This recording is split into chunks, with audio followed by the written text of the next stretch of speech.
Good day. I am Sherilyn Francis with the Georgia Health Information Technology Extension Center. The future of health IT is here. Turn it on. At Georgia-HITEC, we invite you to connect with us via the website at www.ga-hitec.org and social media at Georgia-HITEC using hashtag #HITSolutions. Georgia-HITEC is Georgia's only federal and state-endorsed expert to assist providers in the achievement of meaningful use using EHR technology, and we are located at the Morehouse School of Medicine National Center for Primary Care. I now present to you today's webinar entitled Time is of the Essence, QPP Deadline Checklist, presented by Ms. Phoebe Nelms and Ms. Liz Hansen. In compliance with ACCME guidelines, the following speakers have no financial or other relationships with the manufacturer of any commercial service discussed in this educational activity. The objectives for today's webinar are to provide an overview of the MIPS checklist, to ensure understanding of access needed to the EIDM and QPP.cms.gov sign-in, to review reporting methods and to see how these reporting methods can be viewed, and to review the documents needed for actual submission. And we will begin with a polling question. And question 1, have you already completed your QPP submission for 2017? And the next voice you'll hear will be Ms. Nelms.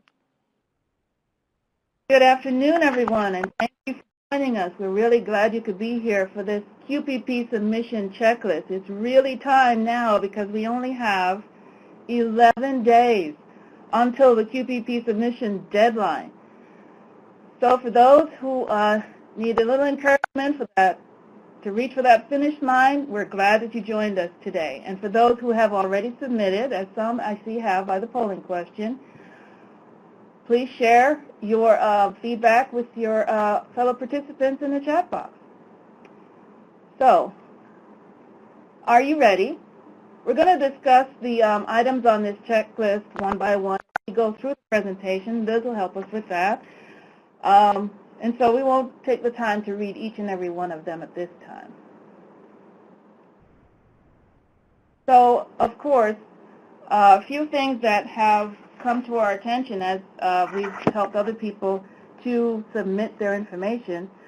There's some things about eligibility that you'll notice once you enter and gain access into the QPP Submission Portal that you might wonder about. So if you have non-eligible providers, that will be included. If you submit as a group, go ahead and include them in your group. If you have any providers that are listed on the QPP site, but they're no longer with your practice, how will you address that? Go ahead and submit your data anyway, but then you want to address and update your information in PAYCODE. Are you missing providers on the QPP sign-in site? That also you want to update in PAYCODE.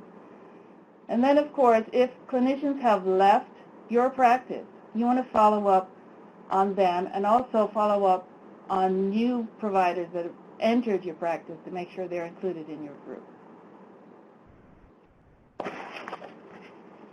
So EHR certification is one of those things you have to be aware of as you move forward because it impacts the measures that you'll be able to, or the ACI measures that you'll be able to attest to.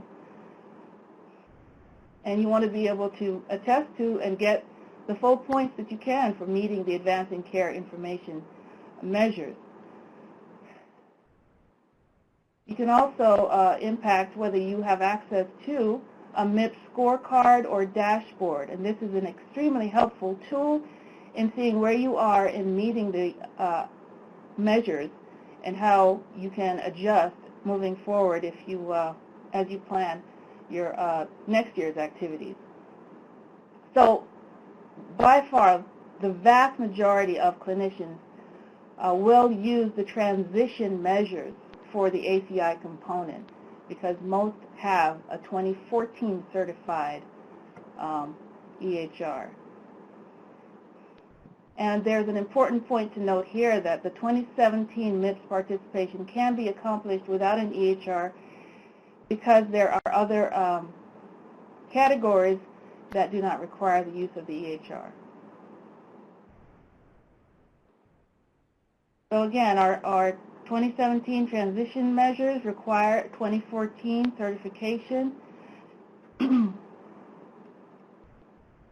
And once you access the QPP Submission Portal, having gotten your EIDM access, and by the way, for those who have waited till now, they're running into a backlog of about a week to get those manually processed if there are issues. So we really want to encourage you, if you haven't started that process yet, please persevere. And even if you have started it, persevere and keep reaching out to check on the status as they update your access. So once you get into the submission portal, you'll see here that you have to make a selection. And if your cert is 2014 edition, then you would select the 2017 Advancing Care Information Transition Measures, and then that will give you the option to submit your information by attestation on the site for those measures.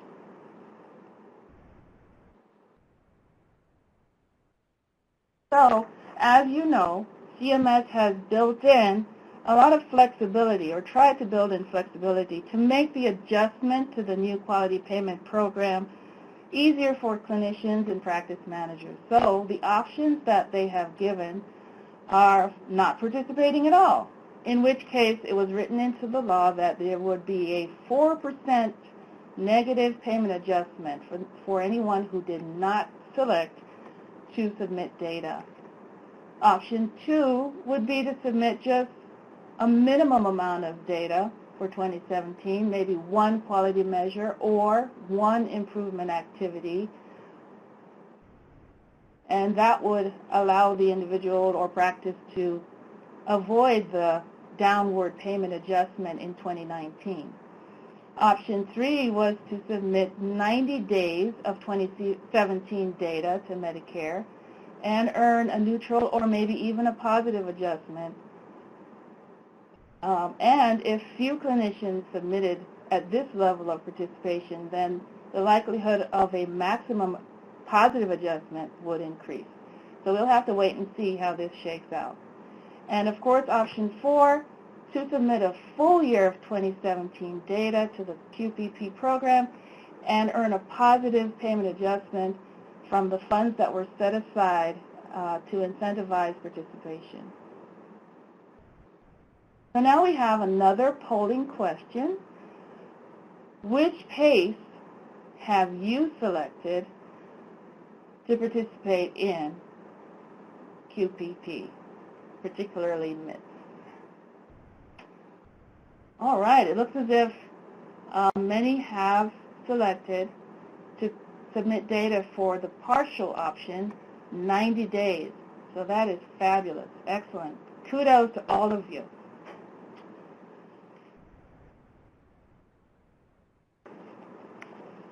So there are several reporting methods.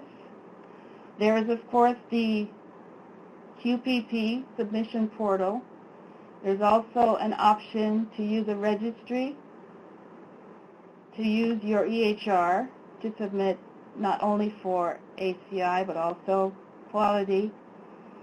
And organizations that are part of an ACO have a variety of submission methods that they use. The ACOs submit some data, and then they are responsible individually for other submissions.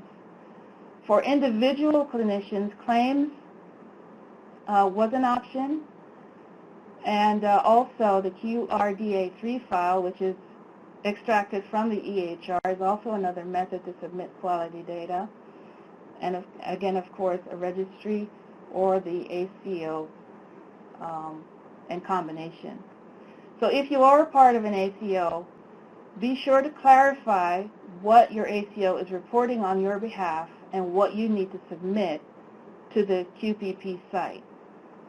And there is, of course, only one reporting mechanism for each category. You can't report a couple measures from a registry and then try to do some by claims and then maybe mix up with a QRDA3 file from your EHR. That will not work. To submit on the portal, you will have to use just one submission method. And whether you are submitting as a group or as an individual, even if you have individuals as part of your group that are not eligible, please include them in your group submission. And the data for your group submission should include all the providers, even those that are not eligible. So that brings us to our third polling question. So which reporting method will you use or have you selected to submit your data to CMS through the Quality Payment Program portal?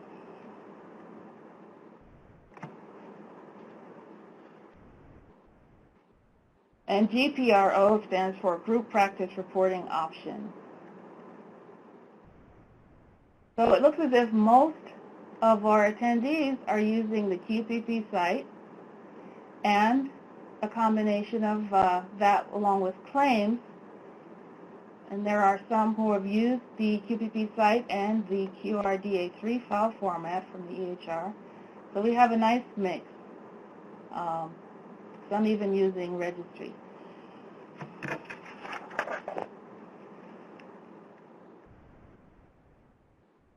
So thank you so much for giving us your feedback. That helps us a lot. And CMS, of course, is very interested in knowing how you guys are using the tools and resources that they've made available as part of the flexibility as well. So in order to report using the QPP portal, of course, you all know you have to have that EIDM access, and that has been a bit of a challenge. So we recommend that you please use the guide and follow it all the way to the end. The helpline has also been extraordinarily helpful because they have access to see where you might be stuck in the process and provide a lot of assistance to help you through it. Of course, you can see that this is a two-step process. Not only do you need to set up your EIDM account and have a working username and password, but you also have to select the correct role and get approval for that role. And as a test, use those credentials once you've acquired them to be sure you can sign in successfully to qpp.cms.gov to see all your providers and to make sure that your practice information is correct. And you must go all the way to the dashboard to be sure that you can submit your data. So that brings us to another polling question. Do you have your EIDM and QPP username and password? Wow, that is fabulous. This has been an issue, and we encourage you, please persevere and keep at it. So now, we're going to turn the rest of this presentation over to Liz, and she will help us to learn more about how we can be successful if we still have to go through the final steps to the finish line. Liz, take it away. Thank you, Phoebe. And I see that most of our folks on the call have completed access to your EIDM and to the QPP site. So I will just briefly go over these because we did have some folks that had not done it. So those of you that had, please hang in there for us. And if you want to make any comments in the chat line to encourage those that have not, then please do so. So the CMS Enterprise Identity Management System, or EIDM, is a new method. Well, we say new. It's actually been around for a few years, but most folks have never had to use it before. And it's associated with a user role for your practice, and it allows you to log into the QPP portal, submit data, receive real-time performance feedback for data that you submitted via the portal. Now, I want to be a little careful with this real-time performance feedback because many of you may have used the access to the EIDM to get your QRUR report, and I can't claim, or your PQRS feedback report. And so you may feel like that wasn't real-time feedback because you typically got it several months past the point where the cutoff was. But on the QPP site for submission for MIPS, then you will be able to see real-time scores. So that is true there. Not as true when it comes to their QRUR report because they have to process that data through. If you've authorized a third party to submit data for you, then you can use your EIDM account to check on what those submissions were. So I just need to stop just a second and make sure I'm clear on what I'm saying here. Many of you, or some of you have said, oh, I don't need access to the QPP site. My EHR is submitting all my data for me. Or I don't need access because my ACO is submitting data for me. I strongly, strongly recommend that regardless of who's submitting your data, whether it's you, whether it's your EHR, whether it's some registry you've participated in all year, whether it's your ACO, please still get your EIDM QPP access and go in and check the scores. We've got a little saying, inspect what you expect, and what that means is you need to go in and make sure what you think is there is there. It's also a good way for you to assure yourself of what scores you're getting so that you're aware of them, and if others in your practice want to know, then you can share that information with them. You don't know what the impact in dollars is going to be, but you know that if you've got a 99 versus a 45, then you're more likely to get dollars for positive readjustment. So it's just a good thing for you to know. So regardless of who's submitting for you, go in and inspect this information. You may have used your EIDM access for PQRS in the past or your QRUR report in the past. We will have a future session where we talk more about the QRUR report, and I think we had one just a couple months ago. And if you need some help with setup of the EIDM account, I think on a previous page we had provided you with the helpline number. Here's a link of where you need to go, but please do not hesitate to try to follow the guidelines. If you need a copy of the guidelines, let us know. We'll get it to you. But please follow the instructions, and if you get stuck, then please call that helpline.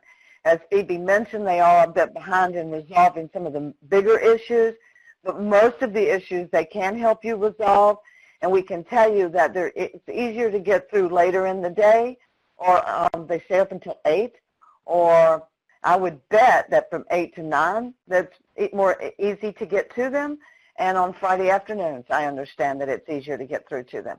Please do not hesitate. If you haven't done it, get it done. Now, this next slide just shows you a little bit more of the tips, because we've had folks get in and not understand that you had to not only get a security role, you have to move forward and get an access role. And you want to get that access to that physician quality and value program role.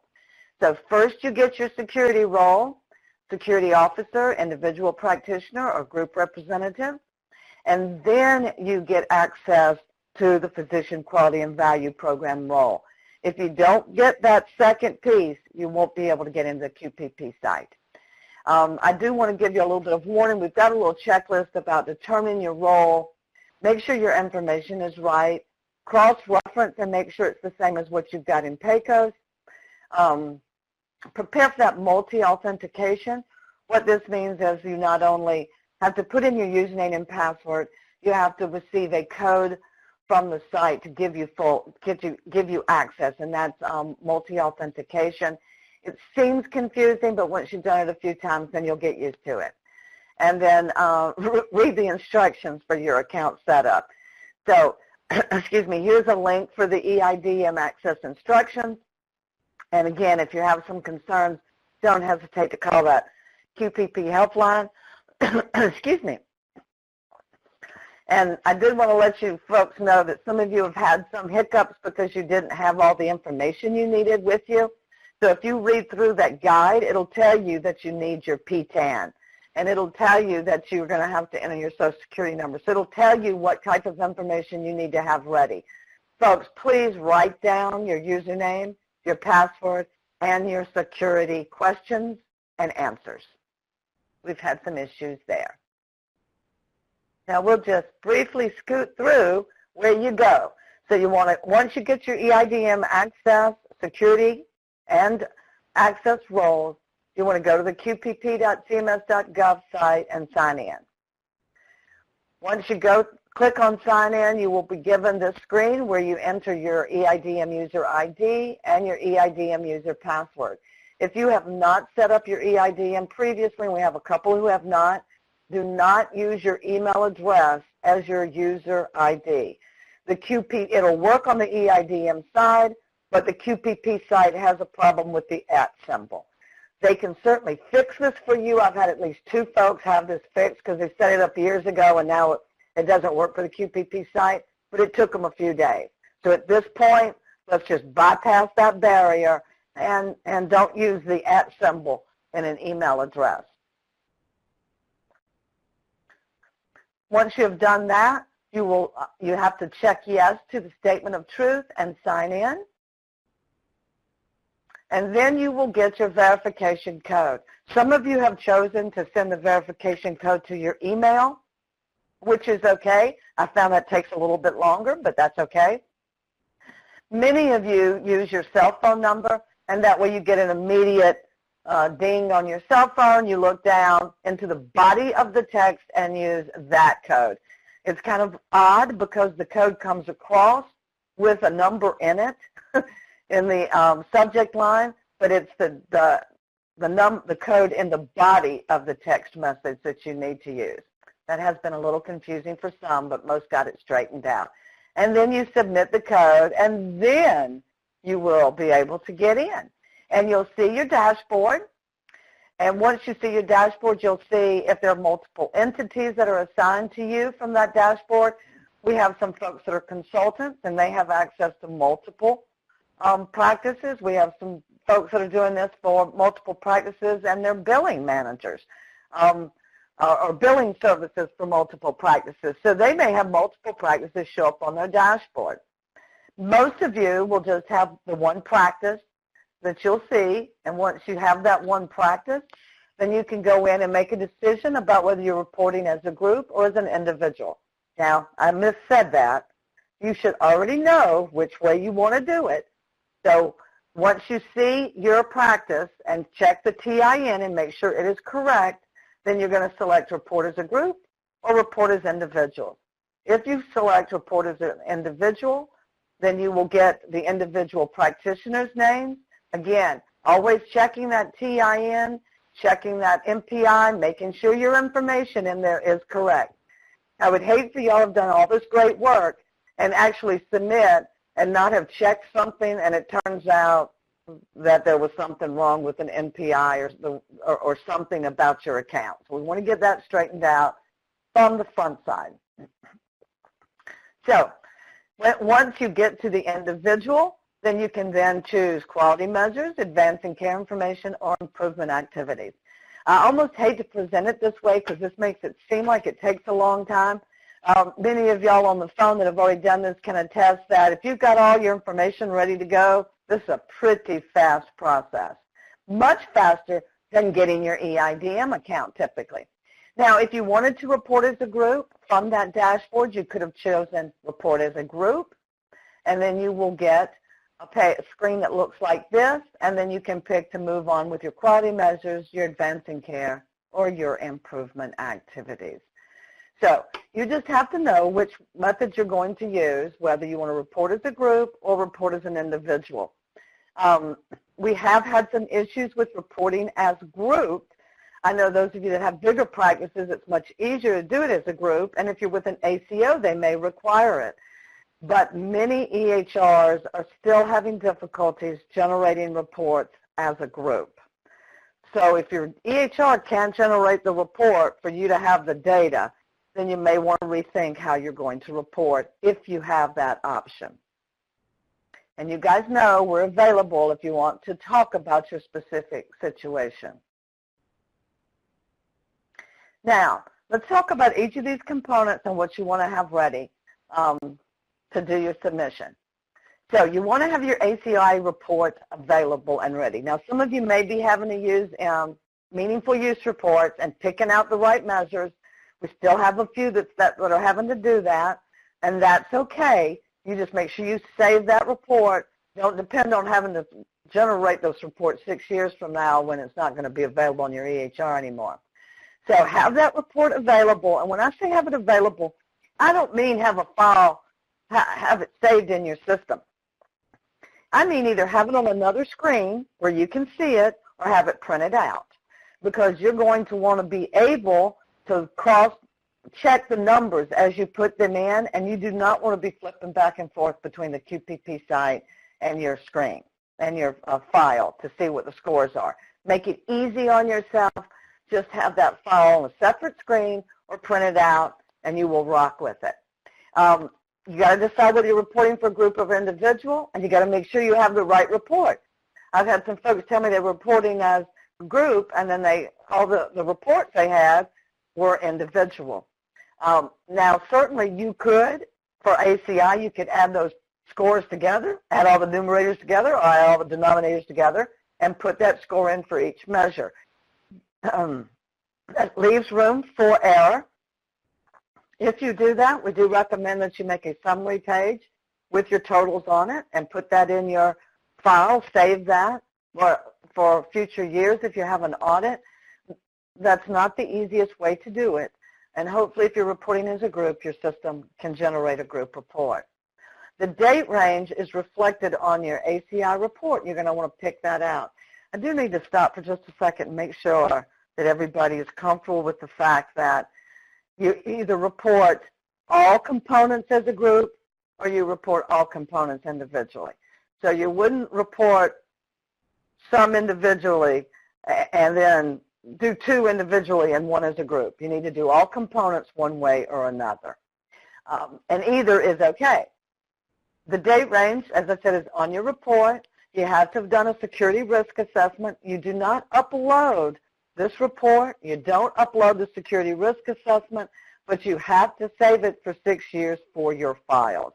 I know many of y'all are tired of me asking about that security risk assessment, and you've heard me say that this was the largest reason people failed audits for meaningful use, and we don't want to have that happen again with the QPP program. So make sure you've got that risk assessment with the mitigation plan, dated for 2017, saved and accessible for the next 6 years. Understand what you're going to do about health information exchange. If you had even a 1 in your numerator for health information exchange, then I would go ahead and attest to it, because that'll give you a point. Might give you, actually it'll give you 2 points. So if you have a 0, we recommend an exclusion.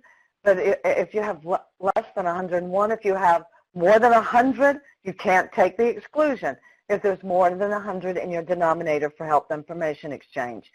Some of your systems are calling the summary of care electronically transferred. That and HIE are the same measures of this component. And again, if you have less than 101, then you can take the exclusion. If you have over 100, you cannot. If you have just 1, you ought to put it in the numerator and claim that, because you will get some points. If you have a 0 in the numerator, then I hope that you have a low denominator. If you do, you can use the exclusion. Now on the Advancing Care Information screen, if you scroll all the way to the bottom, you will see an improvement activity that will give you extra points. And please ignore that if on Epic. Sorry about that. If you've done an improvement activity that was one of the 19 that was designated as extra credit for advancing care information, then we encourage you to take that if you need those points. We've seen that make a difference in someone's score and get them up over 100. but you have to choose that on the improvement activity screen prior to choosing it on the advancing care information screen. Gee, I hope I didn't make that too confusing. Now, on the advancing care information screen, there is a pink ribbon at the top that gives you your score. And if you'll note down at the bottom, we've shown you where you would check if you have a health information exchange exclusion. Again, if you have even a 1 in the numerator, we would recommend that you go ahead and put your numerator and denominator in there, because just a 1 will give you 2 points. And I've seen 2 points push people up over 100. So now we move to improvement activities. Now, I apologize that the improvement activities don't necessarily reflect your score. And we did raise flags about this early on, but it just wasn't something that CMS could change for us for this session. I don't think it's a high priority. So we just need you to understand that if you are small, underserved, or rural, if you're considered a small practice, you only have to submit 2 improvement activities, 2 medium improvement activities to get full component credit. So 20 points for a small practice will give you full credit. It just won't say that on the QPP site. Of course, if you have more than 15 providers, then you've got to do the combination to get you to 40 points, but not so our small practices. You want to know the number of the improvement activity you're going to choose, because you're going to put in the search line, in the search box, you're going to put in, for this example, PSPA_5, and it'll bring up that particular measure for us to check the yes box and make it green. Many of you have found that scrolling through 92 options takes a while, and it's much faster if you have the number that you're looking for and you put it in the search box. Please make sure you save your documentation to support your improvement activity for 6 years.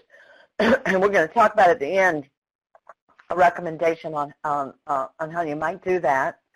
So for some of you, for instance, if you chose PDMP as one of your improvement activities, you had to have to prove that you were using it for over 6 months so you could have your registration confirmation, or you could print out a history report. You're going to need that history report anyway because it shows you actually used the system. And if you're going for the higher weighted prescription drug monitoring improvement activity, then you've got to be able to prove that you looked up over 60% of your Class 2 prescription users for the whole year. So that one's a little harder. That one's not as much of that's this first one where you just say we registered and we use it. You show your registration or you show your user history, which is very easy to get. To prove that you did over 60% requires more documentation, and you have to statistically prove you did it. So if that's something, I've got some folks that did it, but you got to have the documentation behind it. And some of our people have problems generating that report, that controlled substance report out of their EHR, which you would need to do for the higher weighted option. When you're submitting, search on your number and then click the yes button. So here you see you put your date range, and this is funny because it's actually got, this will give us an error because it's got the wrong date range in it, but you're going to put your date range in. Most improvement activities are only for 3 months. Most of you did these activities for more. So if you did surveys for the whole year, put the whole year date range. If you did PDMP, then you better have at least a 6-month date range because you had to have started that by July 1st. So your date range has to start by July 1st. You're going to search for your activity, and then you're going to check the green button or the yes button. And then here's just another example of where you see that number, and that's the number that you put in for the search activity. Again, this almost makes it look harder than it is. Quality measures. If you're reporting through the QPP site, you will need, for your quality measures, you will need your QRDA3 report. If you're reporting as a group, you're going to need a group QRDA3 report, and that, my folks, is not easy to come by. And that has made the difference between whether some folks can report as a group or not. I did want to touch base just briefly on something Phoebe had mentioned, and that is mixing reporting methods. So again, you could report quality through the QRDA3 report. You could have reported quality through claims, not for group. You can't report quality through for a group through the claims method for QPP. You may have an ACO reporting. And one of the statements that Phoebe made was that you can't split up components. So I just want to make sure that we're clear on what that means. You can have quality through a registry, ACI, and improvement activities through the QPP site. You could do all three through a QRDA report, but I've yet to see one do that exactly right. You could do claims for quality, QRDA3 in theory for ACI, and manually put in QPP. You can mix up the different components, how you report those. What you can't do is you can't mix one component. So you can't submit claims for quality and upload your QRDA3 report and expect it to take individual scores. It'll take either all of one or all of the other. It will not mix your reporting methods within a component. And I'm going to show you what that looks like in just a minute. So if you were submitting through claims all year, that will show up on your QPP site. And I've had several people pleasantly surprised because they got 60s on their claim submission and were ready to upload a QRDA3 report. And it turns out they had gotten everything they needed through claims. So you could have uploaded your QRDA3, and you can have claim submission, and the CMS will take the best score. So that is awesome because you could use both reporting methods and know that CMS is going to use whichever method has the best overall scores. So on the quality site, if you're using your QRDA3 report, you're going to click File Upload. You're going to go to, you're either going to drag and drop the file or you're going to browse your records. So folks, I've had many people think they were ready for us to do our submission and they had not saved their QRDA3 file on their computer. You have to save this file somewhere where we can go browse and get it. And it is an XML file. So please don't panic if you open it, if you can't open it, or if you open it and you can't read it, because it does look like a bunch of machine code. It doesn't look as bad as machine code, but it looks pretty close. So without a special template, you cannot convert that to be legible. So make sure you've got this XML file, your QRDA3 file, saved on a system that you can access so that you can browse it or drag and drop it into this spot, and then you click Upload All, and when it works, it comes back and says complete. If it doesn't come back and say complete, then there's something wrong, and we do recommend you try it again. I had one practice where the first one we tried didn't work, and the next 5 providers did, and then we came back and tried the first one again, and it did work. So you got to hold your mouth just right. But this is much easier than you think. Then you can close this window, and your score will be displayed. So for this example, they uploaded a QRDA3, and they had a score of 60. On this next example, they uploaded their QRDA3 file, and they submitted claims with quality data throughout the year. You can see on their claim submitted data, they had only an 18. For their EHR or their QRDA submitted data, they had a 60. CMS, you'll notice the claims one is grayed out. CMS will take the 60 points and it remains blue, and the one not being used will be graded out. This is pretty cool. And I've seen them go both ways. Sometimes claims higher, sometimes the EHR reporting is higher. Now here's the situation where they've got the EHR is 60, the registry was 52.3. System's going to pick, we had clicked on registry, but the system is going to pick the EHR 60 points. CMS will pick the highest score, which is a wonderful thing. Now, let's just do a little summary of Ready, Set, Go if you're submitting for 2017. Got to have that EIDM access with the role to the Physician Quality and Value Program so that you can sign into the QPP.cms.gov site. Decide which submission methods you're going to use for each component. Will you upload a QRDA3? Did you submit through claims? Did you use a registry? Will you use all of those when it comes to quality? Make the decision, have your documentation ready for either uploading or entering into the system. The only way to get your quality data into the system is through the QRDA3, through a registry, through claims, or through your ACO reporting. You cannot physically enter the numerator and the denominator for quality measures.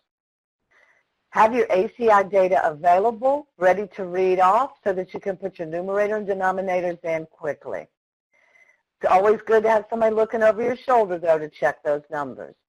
If you ask us to participate in your submission, we'll ask you to send us over a copy so we can have it on another screen to work with you. Know the ID for your improvement activities. For example, PSPA_5 is the ID, and you can put that where it says search activities. You can put that identifier in and quickly find the ones you want without scrolling through 92 of them. You do not upload your supporting documentation, such as your security risk assessment, your ACI reports, your project plans, or reports that support your improvement activity. You don't upload those. You save those for 6 years. I'll talk about that in just a second. The only thing you can upload on the QPP site is your QRDA3 file. We do suggest that you print your submission pages for each component. And when I say print, I really mean print to PDF. Because if you print the improvement activities, it'll take about 40 pages. So you can do a Control-P, and you can print the PDF. And that way you'll have a soft copy of this for your records, which we do think that you should have, because we believe that in April or eventually these scores will go away in preparation for the next year. We haven't seen, we think they'll leave the previous year up, but we don't know that. So we want you to have a copy of what you submitted. Now, folks, I went in with somebody yesterday. They thought they had everything just right. I said, let's just go look one more time, and let's get copies printed for you or saved for you. And when we went in, somehow or another, at one of the point in time, they had checked an improvement activity that didn't apply. And we caught it when we went in and checked. So inspect what you expect. Even if you finished, everything looks great, check it just one more time. And then get those pages saved. So the ACI page and the quality pages, you can just do a control print those out, or save them to disk, or save them to your system. They're not lengthy.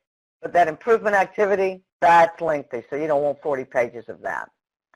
There is no submit button. So you don't push submit, click submit, and this has concerned some of us. After 11:59 on March 31st, your data will be submitted. You don't have to do anything other than make sure the data reflects what you think it does. You don't submit it, everyone's will be submitted at the same time after March 31st, or at midnight after March 31st. If you're using a registry for submitting, please watch your deadlines. Had somebody even paid for a registry yesterday and found out that the deadline, after they paid for it, they went in to put their data and found out the deadline was Friday. So Now they're trying to get their money back. So please check and see what the deadline is for the registry if you have to use it.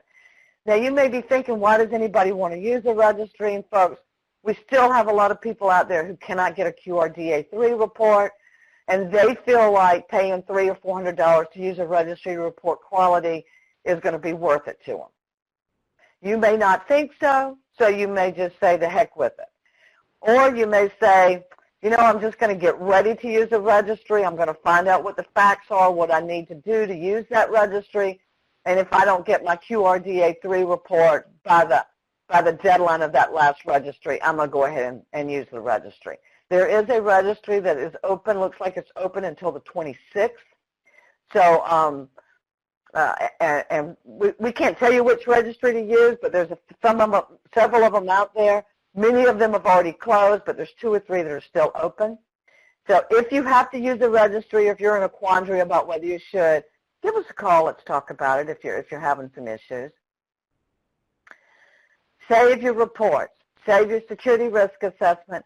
Save your your information, your improvement activity documentation for 6 years. You can be audited for up to 6 years. And then, of course, next year you'll have to save for another 6 years. So what and I have to thank somebody on this call. I believe Tracy Lynn is on this call, and she provided me with some information about something called an audit binder. Now, I think we'll go ahead and put together a little, maybe one of our virtual office hour times where we talk about the audit binder. But I like this idea, this concept of having either a binder or having a soft e-folder, in other words, having somewhere stored on your system or in the cloud or in multiple systems, copies of all your documentation. People, I have heard too many times that an audit came 3 years later and the system that everything was saved on had a drive crash. That has happened more times than I would ever have believed. So don't just save it on your system.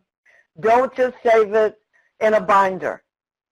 Put it in the cloud somewhere or save it in multiple systems. Make sure more than one of you knows where this is and how you can get to it every year.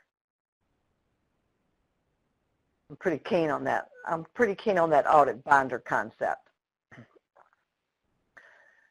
So now you're done. Check again. Sign out from when you were in. Maybe wait a few days. Maybe go right back in. But sign all the way out. Then go back into the QPP site and check your scores. I've not had anything happen that makes it look like the QPP site has done anything wrong, but we just want to be safe, okay? And I have seen where someone, more than one time, I've seen where somebody had put something in they didn't mean to, and we didn't catch it until we did the recheck. So go back into the QPP and check your scores. Anything in the portal at the end of the day on March 31st will be submitted. And again, that deadline, March 31st, 2018. And if you're all through with all of this, then get to working on 2018 for your QPP participation for that year. All right.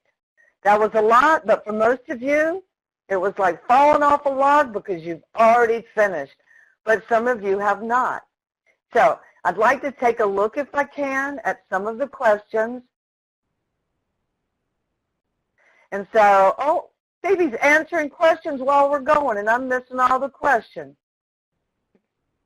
So that first question was, can a QRDA3 report cover a group? The answer is yes, it could, but many EHRs are not able to generate it for the group. So if the QRDA3 file is set up to report for a group, then there's no reason why it shouldn't upload and report properly. But we are seeing several EHRs that cannot generate a group QRDA report. And you have to report the same way. So if you can't use a group QRDA report for your only way to report quality, then you're going to have to report individually for all components. Hope we got that one answered. Let me see if I can scroll down to the next one. Okay, so this is a good question. How can a facility report without having a certified EHR? That is a great question. And right now, the only year you can do this will be for 2017.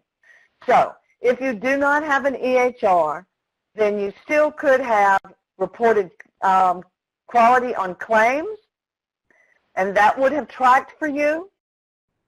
And you could still have done an improvement activity. You could have registered the prescription drug monitoring program. That does not require an EHR. You could have done patient surveys. That does not require an EHR. There are a few that do not require an EHR. There's not many, but there's some.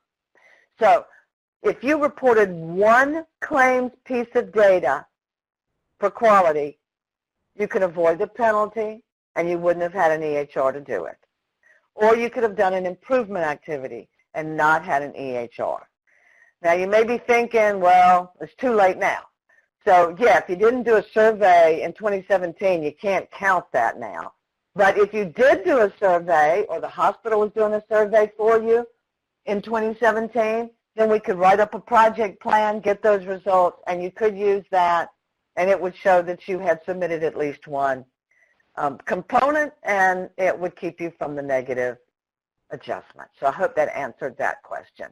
Any other questions in the question box, or I guess we weren't going to turn on the audio. Okay, while we're waiting for some of y'all to write them in, I want to go over a couple that were put in at registration. We had a couple people that asked, how do you participate, or where do you start, or how do you do it? For those of you that have that question, I recommend that you contact us. You've got our contact information right here. Email us. Let us help you. If you haven't done anything yet and you want to know where to start, then this might not be the best forum for that today, but we will certainly help see if you've got something you could do for 2017 and help you with 2018. So if you don't know how to participate or how to even get started, you could get your EIDM access. That's the number one thing. But then talk to us and let us see how we can help you. Someone else asked how you report ACI. And across the board, I don't think anybody I've worked with has used a QRDA3 report. So for ACI reporting, you're going to generate that report out of your EHR, and you're going to input the numerator and the denominator on those screens that we showed you earlier. How do you report for improvement activity? Again, you go to the improvement activities screen under the QPP site. You either search for the activity number that you have, or you scroll down through all 92 of them and find the ones that you use and check yes and turn that button to green, and that will count for your improvement activity. Best methodology for reporting. Now, I don't want to be biased. Anything that works is a good method, okay? It seems to me the easiest, seamless, and quickest to see the results methodology is when you input your improvement activities, you input your ACI, and you upload your QRDA3. I've done all of those processes and finished in about 10 minutes. So it doesn't get much faster than that. Now, those of you that are in some of these ACOs where they're doing almost all of it for you, and all you have to do is go in and do ACI, that's the fastest. If you only have to do one component, that's pretty fast. But if you have to report everything and you can generate a QRDA3, I would suggest you go to the QPP site. So we had someone that asked about new regulations, and we will cover new regulations in the next couple months. We just wanted to stick to 2017 until everybody had gotten submitted for that. So please watch for our announcements. We will come back and revisit what's changed about 2018 and what you should be doing. And then someone asked if this will ever end. I refuse to answer that question. Perhaps not before I retire, but we cannot plan on this ending anytime soon. So what we'd like you to do is plan on continuing in this program for quite some time. Okay, so we have another question. Thank you. It asks if claims are automatically submitted like they were in the past with PQRS or meaningful use. So if you're, oh, Phoebe's answering. Sorry, Phoebe. So if you're coding claims, then CMS will automatically track those, and you'll get that score with the claims button that we looked at on a slide. So if you're coding claims, then CMS will automatically report that. You could go right in today, and I think the deadline for that reporting was last week, because you could still get some old claims in. But you could go right in right now today with your EIDM and QPP Access Enroll, and you can see what your score is submitted through claims right now today. It's very cool. Any other questions? Okay. Folks, please call us if you need any individual help. We still have a little time, and if you don't have your EIDM, make that a priority, please. So I guess I'm turning it back over to Sherilyn or Phoebe, or who's wrapping up for us? Yes, thank you so much, Ms. Nelms. So, as Ms. Nelms indicated, the contact info, her email address, Ms. Hansen, thank you so much, Ms. Hansen. So as Ms. Hansen indicated, her email address and Ms. Nelms' email address are available. You can see them displayed on the screen. Additionally, today's webinar presentation can be downloaded now. It is in the lower left pod, and the resources discussed in today's presentation can be found in the middle pod, where it's denoted as web resources. Ms.